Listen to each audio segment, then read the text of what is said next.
So இன்னைக்கு நம்ம பண்ண போகிறது தீபாவளி ஸ்பெஷல் கை முறுக்கு. ஸோ கை முறுக்குக்கு நான் வந்து மாவு ஃப்ரெஷ்ஷாக தான் இருப்பேன். ஸோ அதனால இதில் ஒரு ஆழாக்கு பச்சரிசி, ஒரு ஆழாக்கு இட்லி அரிசி, ஸோ ரெண்டையும் ஒன்றா தண்ணியில் போட்டு ஒரு 4 மணி நேரம் ஊற வச்சேன். அந்த அரிசியை இப்போ கிரைண்டரில் போட்டு கொஞ்சமாக தண்ணி சேர்த்து நல்லா கெட்டியாக அரைச்சிக்கலாம். மிக்சியை விட இது கிரைண்டர் தான் நல்லா வரும். ஏன்னா மிக்சியில் அரைச்சா அந்த அளவுக்கு வந்து நைஸாக வருமா தெரியல. ஸோ கிரைண்டரில் போட்டிங்கன்னா நல்லா வந்து நைஸாக அரைப்படும். நம்ம அரைச்சு வலிச்சு வச்ச மாவு இங்க இருக்கு. ஸோ இதோட கொஞ்சம் உளுத்தம் பருப்பு மாவு வந்து சேர்த்துக்கலாம். ஸோ நான் வந்து இன்னைக்கு 2 ஆழாக்கு அரிசி எடுத்திருக்கேன். அதுக்கு வந்து 1/2 ஆழாக்கு உளுந்தம் பருப்பு மாவு. இந்த உளுந்தம் பருப்பு மாவு வந்து உளுந்தம் பருப்பை முதலே ட்ரை ரோஸ்ட் பண்ணிட்டு அதை மிக்சியில போட்டு நல்லா பவுடர் பண்ணிக்கோங்க. ஸோ அந்த மாவை இதோட சேர்த்துடலாம். அதுக்கப்புறமா கொஞ்சம் பெருங்காயத்தூள், உப்பு தேவையான அளவு, 1 டீஸ்பூன் கருப்பு எள்ளு இல்லைன்னா வந்து சீரகம். ஸோ நான் வந்து இன்னைக்கு கருப்பு எள்ளு சேர்க்கிறேன். ஸோ இது எல்லாத்தையும் சேர்த்து நல்லா வந்து மாவை பெசரி விட்டுக்கலாம். ஸோ இதோட 2 டேபிள் ஸ்பூன் பட்டரும் சேர்த்துக்கலாம். பட்டரும் சேர்த்துட்டு நல்லா மாவை வந்து பெசரி விட்டுக்கலாம். இந்த மாவு வந்து நம்ம தேன் குழலுக்கு பண்ற மாதிரி ரொம்ப ட்ரையா இருக்கக்கூடாது. ஏன்னா கையில சுத்த போறோம், அதனால கொஞ்சம் லூஸா இருக்கணும். இன்கேஸ் தண்ணி பத்தலைன்னா கொஞ்சம் தண்ணி சேர்த்துக்கோங்க. தண்ணி இன்கேஸ் அதிகமாயிடுச்சு, மாவு அரைக்கும் போது தண்ணியா அரைச்சிட்டிங்க அப்படின்னா ஒரு துணியில போட்டு நல்லா மாவை வந்து சுருட்டி வச்சிங்கன்னா இந்த துணி வந்து தண்ணியெல்லாம் நல்லா அப்சர்வ் பண்ணிக்கும். ஸோ அதுக்கப்புறமா மாவு கொஞ்சம் கெட்டி பதத்துக்கு வந்ததுக்கு அப்புறமா நீங்க முறுக்கு சுத்த ஆரம்பிக்கலாம். இப்போ நான் இந்த பட்டரோட சேர்த்து நல்லா பிசைகிறேன்.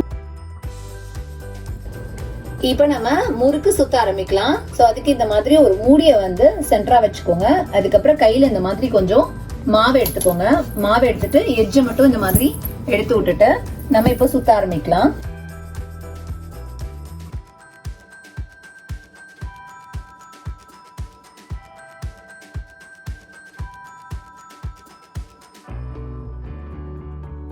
ஸோ இதுல மெயின் வந்து ஈவனா வந்து மாவை விடணும். கையில இருந்து ட்விஸ்ட் பண்ணி விடணும். ஈவன் எனக்குமே இது வந்து பெர்ஃபெக்டா வரல. பட் இருந்தாலும் இதோட டேஸ்ட் வந்து ரொம்ப நல்லா இருக்கும். தேன்குழல் முறுக்கோட டேஸ்டோட கம்பேர் பண்ணீங்கன்னா இது வந்து ரொம்ப டேஸ்டா இருக்கும்.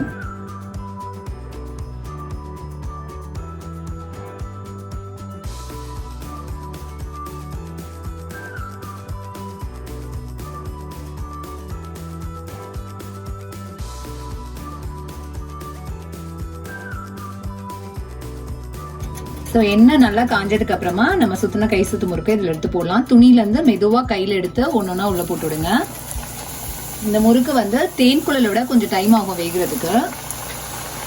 முறுக்கை வேக வைக்கும் போது கொஞ்சம் மீடியம் ஃப்ளேம்லேயே வச்சு வேக வைங்க.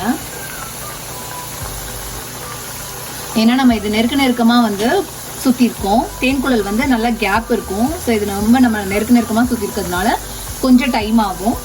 அதனால ஸோ மீடியம் ஃப்ளேமில் வச்சு நல்லா பொறுமையாக வேக விட்டுடுங்க. கொஞ்சம் அந்த சலசலப்பு அடங்கினதுக்கு அப்புறமா அதர் சைடு வந்து ஃப்ளிப் பண்ணிக்கோங்க.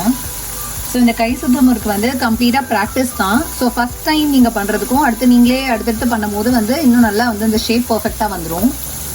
இந்த மாதிரி அரைச்சி பண்ணுறது வந்து எங்கள் பாட்டியோட ரெசிபி. ஸோ அவங்க வந்து ரொம்ப எக்ஸலண்ட்டாக பண்ணுவாங்க இந்த கை சுத்து முறுக்கு. ஸோ இந்த மாதிரி நல்ல சலசலப்பு அடங்கினதுக்கு அப்புறமா நம்ம வந்து அதை எடுத்துடலாம்.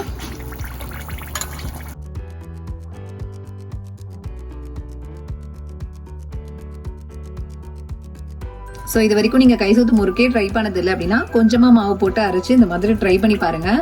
டெஃபினட்டாக உங்களுக்கு இந்த முறுக்கோட டேஸ்ட் ரொம்ப பிடிக்கும். இதே மாதிரி நான் எல்லா பேட்சஸையும் போட்டு எடுத்துக்கிறேன்.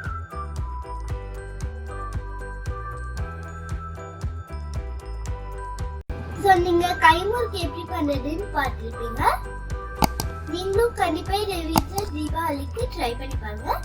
உங்களுக்கும் ரொம்ப பிடிக்கும். ஹெல்தியாக சாப்பிடுங்க, ஹாப்பியாக. உங்களுக்கு இந்த வீடியோ பிடிச்சிருந்தா ஹெல்திக்கு லைக் பண்ணுங்க, கமெண்ட் பண்ணுங்க, ஷேர் பண்ணுங்க, சப்ஸ்கிரைப் பண்ணுங்க. கை முறுக்கு.